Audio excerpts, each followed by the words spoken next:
There once was a miller who had one beautiful daughter, and as she was grown up, he was anxious that she should be well married and provided for. He said to himself, "I will give her to the first suitable man who comes and asks for her hand." Not long after, a suitor appeared, and as he appeared to be very rich, and the miller could see nothing in him with which to find fault, he betrothed his daughter to him. But the girl did not care for the man as a girl ought to care for her betrothed husband. She did not feel that she could trust him, and she could not look at him or think of him without an inward shudder. One day he said to her, "You have not yet paid me a visit, although we have been betrothed for some time." "I do not know where your house is," she answered. "My house is out there in the dark forest," he said. She tried to excuse herself by saying that she would not be able to find the way thither. Her betrothed only replied, "You must come and see me next Sunday. I have already invited guests for that day, and that you may not mistake the way, I will strew ashes along the path." When Sunday came, and it was time for the girl to start, a feeling of dread came over her, which she could not explain, and that she might be able to find her path again. She filled her pockets with peas and lentils to sprinkle on the ground as she went along. On reaching the entrance to the forest, she found the path strewed with ashes, and these she followed, throwing down some peas on either side of her at every step she took. She walked the whole day until she came to the deepest, darkest part of the forest. There she saw a lonely house, looking so grim and mysterious that it did not please her at all. She stepped inside, but not a soul was to be seen, and a great silence reigned throughout. Suddenly a voice cried, "Turn back, young maiden fair. Linger not in this murderous lair." The girl looked up and saw that the voice came from a bird hanging in a cage on the wall.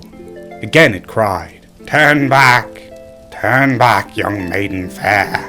Linger not in this murderous lair." The girl passed on, going from room to room of the house, but they were all empty, and still she saw no one. At last she came to the cellar, and there sat a very, very old woman, who could not keep her head from shaking. "Can you tell me," asked the girl, "if my betrothed husband lives here?" "Ah, you poor child," answered the old woman. "What a place for you to come to. This is a murderer's den. You think yourself a promised bride, and that your marriage will soon take place. But it is with death that you will keep your marriage feast. Look, do you see the large cauldron of water, which I am obliged to keep on the fire? As soon as they have you in their power, they will kill you without mercy, and cook and eat you, for they are eaters of men.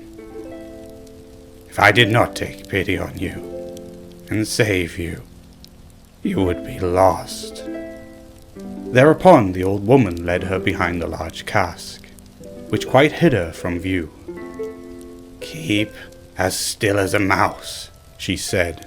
"Do not move or speak, or it will be all over with you. Tonight, when the robbers are all asleep, we will flee together. I have long been waiting for an opportunity to escape." The words were hardly out of her mouth when the godless crew returned, dragging another young girl along with them. They were all drunk and paid no heed to her cries and lamentations. They gave her wine to drink, 3 glasses full, one of white wine, one of red, and one of yellow.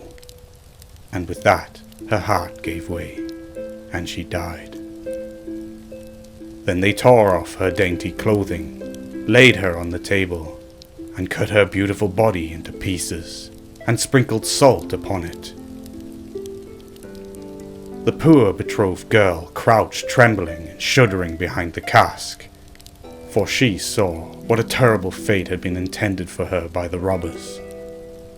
One of them now noticed a gold ring, still remaining on the little finger of the murdered girl, and as he could not draw it off easily, he took a hatchet and cut off the finger. But the finger sprang into the air and fell behind the cask, into the lap of the girl who was hiding there. The robber took a light and began looking for it, but he could not find it. "Have you looked behind the large cask?" said one of the others. But the old woman called out, "Come and eat your suppers, and let the thing be till tomorrow. The finger won't run away." "The old woman is right," said the robbers, and they ceased looking for the finger and sat down. The old woman then mixed a sleeping draught with their wine, and before long they were all lying on the floor of the cellar, fast asleep and snoring. As soon as the girl was assured of this, she came from behind the cask. She was obliged to step over the bodies of the sleepers, who were lying close together, and every moment she was filled with renewed dread, lest she should awaken them. But God helped her, so that she passed safely over them. And then she and the old woman went upstairs, opened the door, and hastened as fast as they could from the murderer's den.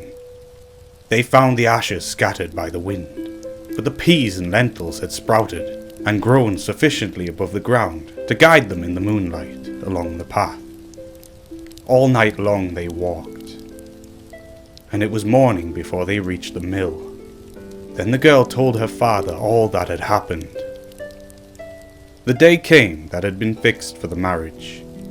The bridegroom arrived, and also a large company of guests, for the miller had taken care to invite all his friends and relations. As they sat at the feast, each guest in turn was asked to tell a tale. The bride sat still and did not say a word. "And you, my love," said the bridegroom, turning to her, "is there a tale you know? Tell us something." "I will tell you a dream then," said the bride. "I went alone through a forest and came at last to a house. Not a soul could I find within, but a bird that was hanging in a cage on the wall cried, 'Turn back, young maiden fair, linger not in this murderous lair.' And again, the second time, it said these words, 'My darling, this was only a dream.' I went through the house from room to room, but they were all empty, and everything was so grim and mysterious. At last I went down to the cellar, and there sat a very, very old woman, who could not keep her head still. I asked her if my betrothed lived here, and she answered, 'Ah, you poor child, you have come to a murderer's den. Your betrothed does not indeed live here, but he will kill you without mercy, and afterwards cook and eat you. My darling, this is only a dream.' The old woman hid me behind a large cask, and scarcely had she done this when the robbers returned home, dragging a young girl along with them. They gave her 3 kinds of wine to drink, white, red, and yellow, and with that she died. My darling, this is only a dream." Then they tore off her dainty clothing, and cut her beautiful body into pieces and sprinkled salt upon it. My darling, this is only a dream. And one of the robbers saw that there was a gold ring still left on her finger, and as it was difficult to draw off, he took a hatchet and cut off the finger. But the finger sprang into the air and fell behind the great cask into my lap. And here is the finger with the ring. And with these words, the bride drew forth the finger and showed it to the assembled guests. The bridegroom, who during this recital had grown deadly pale, up and tried to escape, but the guests seized him and held him fast. They delivered him up to justice, and he and all his murderous band were condemned to death for their wicked deeds.